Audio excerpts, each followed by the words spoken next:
제20장 감히 황제의 화를 가로채? 조조의 선 넘은 도발. 백문로에서 여포를 처단한 조조가 장료를 죽이려 칼을 들었을 때 유비가 조조의 팔을 붙잡고 관우가 그 앞에 무릎을 꿇었습니다. 장료의 충직함을 아끼던 관우는 자신의 목숨을 걸고 그를 보증했습니다. 조조는 호탕하게 웃으며 칼을 던지고 장료의 포박을 직접 풀어주었습니다.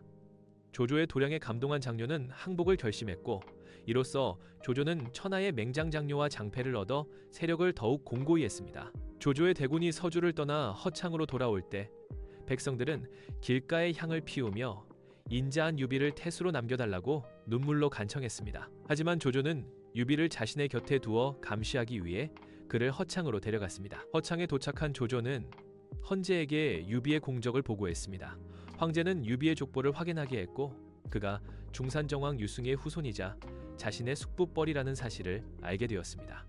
황제는 크게 기뻐하며 유비를 유황숙이라 부르고 곁전으로 불러 숙조카의 예를 올렸습니다. 황제는 조조의 전행 속에서 외로운 자신을 도와줄 든든한 혈육을 얻었다고 생각하며 내심 안도했습니다. 하지만 조조의 참모들은 유비가 황숙으로 인정받은 것이 훗날 큰 화근이 될 것이라 경계했습니다. 조조 역시 유비를 자신의 통제 아래 두는 한편 대신 양표가 원술과 친척이라는 이유로 누명을 씌워 투옥하는 등 공포 정치를 강화했습니다. 공용의 간언으로 양표는 간신히 목숨을 건졌으나 조조의 위세는 이제 황제의 권위를 완전히 압도하고 있었습니다. 정옥은 조조에게 이 기회에 황제의 자리를 찬탈하라고 부추겼고 조조는 조정의 인심을 살피기 위해 허전으로 사냥을 떠나기로 했습니다. 조조는 10만 대군을 동원하여 화려한 사냥 잔치를 열었습니다. 조조와 헌제는 말을 나란히 하고 달렸으며 조조의 장수들은 황제의 앞길을 가로막는 무례를 범했습니다. 사냥터에서 황제가 활을 쏘았으나 연달아 빗나가자 조조는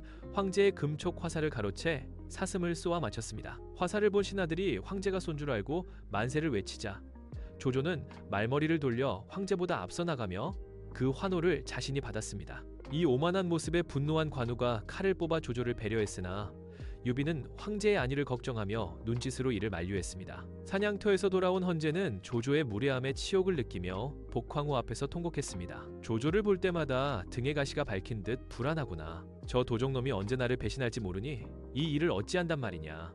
황후의 아버지 보관은 조조의 눈을 피하기 위해 기막힌 계책을 내놓았습니다. 황제가 손가락을 깨물어 피로 쓴 밀지를 옥대 안감에 숨겨 충직한 처남인 동승에게 몰래 전달하라는 것이었습니다. 황제는 동승을 불러 과거의 고생을 위로하는 척하며 직접 옥대와 도포를 하사했습니다. 궁궐을 나서던 동승은 조조와 마주쳐 위기를 맞이했으나 조조가 장난이라며 옥대를 돌려준 덕분에 무사히 집으로 돌아왔습니다. 그날 밤 동승은 옥대를 꼼꼼히 살피던 중 등잔불에 그을린 안감 사이에서 황제의 혈서를 발견했습니다. 역적 조조를 소탕하고 한나라의 평화를 되찾으라는 황제의 처절한 명령을 읽으며 동승은 밤새 눈물을 흘렸습니다. 동승은 목숨을 건 비밀 결사를 조직하기 시작했습니다. 왕자부, 오석, 마등 등 충성심 깊은 대신들이 하나둘씩 모여 비단 위에 자신의 이름을 적고 피로 맹세했습니다. 특히 서량의 태수마 등은 사냥터에서의 분노를 잊지 않고 10만 대군을 이끌고 돕겠다고 약속했습니다. 하지만 조조의 감시망은 허창 구석구석을 옥죄고 있었고 거사를 위해선 더 큰 힘을 가진 영웅이 필요했습니다. 마등은 동승에게 한 사람의 이름을 나직이 읊조렸습니다. 진정한 영웅이자 황실의 일원인 유황숙 유비가 있지 않습니까? 헌제의 혈서가 담긴 옥대와 그 밑에 모인 충신들의 이름들. 과연 유비는 이 위험천만한 도박에 자신의 운명을 걸 것인가? 허창의 밤하늘에는 폭풍전야의 고요함 속에 한나라의 마지막 희망이 위태롭게 빛나고 있었습니다.